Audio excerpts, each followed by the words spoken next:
Recently I watched Black Mirror Bandersnatch on Netflix, and being a huge fan of 80s gaming, music and culture in general, it's probably no surprise that I really enjoyed it. And if you love all things 80s and haven't seen it yet, then I suggest you do so right after watching this video. So as you may or may not know, Bandersnatch is about a young Zx Spectrum computer programmer, Stephen Butler, who starts to question reality as he adopts the dark fantasy novel Bandersnatch into a computer game. As you watch Bandersnatch, you get to make choices about Stephen and his life. It all starts out with simple choices like what cereals to have for breakfast or what music to listen to, but this soon starts to ramp up as you connect with the story and its characters, with darker choices that can lead to more serious consequences. At Tuckersoft, the software company Stephen ends up developing Bandersnatch for, he meets his programming hero Colin Rittman, who has just released his latest blockbuster title, Metalhead. As Stephen meets Colin for the first time, he is also playing and working on his next title, Nohz Dyve. And that is of course what this video is all about, because a version of Nohz Dyve has been released on the internet. And here it is running on my Zx Omni 128HQ laptop.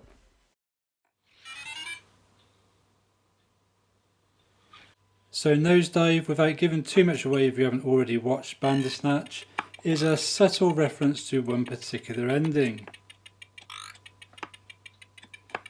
As you can see, you're falling fast through the sky and you have to collect the eyeballs and avoid the buildings and other hazards. Whether you can make it all the way down to the ground or not, I'm not quite sure, as I've not done it as yet. So as you can see, the game is running quite nicely on my Omni HQ laptop.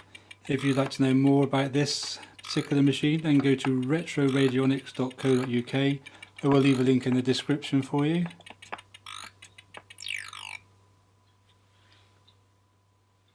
Tell you what, let's just give this one more go.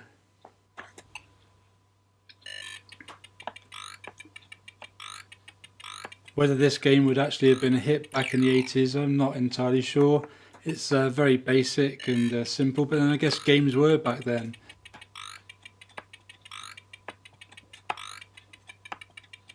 Now, just in case you'd like to give Nohz Dyve a go yourself and maybe play it in your favourite Spectrum emulator or on your Omni like me, then I will leave a link in the description from where you can download it.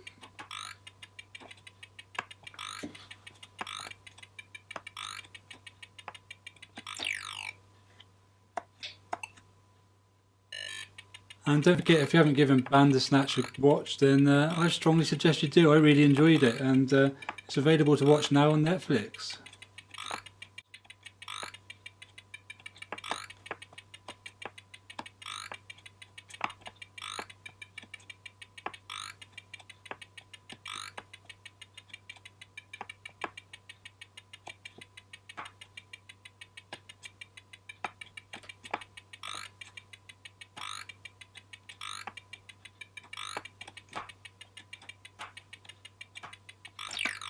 Ooh, I was actually doing quite well then for a minute.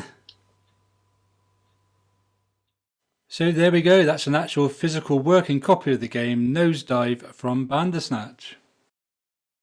And finally, before I go, I've actually, because I love Bandersnatch so much, I've actually made a couple of cassette inlays for the games featured in the show, and I'm going to put these up on a shelf in my games room. Hopefully they'll act as a talking point when people come round and visit me in my games room. So yeah, I think they look pretty cool. And finally, thanks for watching everyone. Don't forget to like, comment and subscribe. And don't forget to watch some of our other videos here at Let's Talk Retro. We've got our Retro Gamer Show series and many more videos that you might like as well if you're into your retro gaming.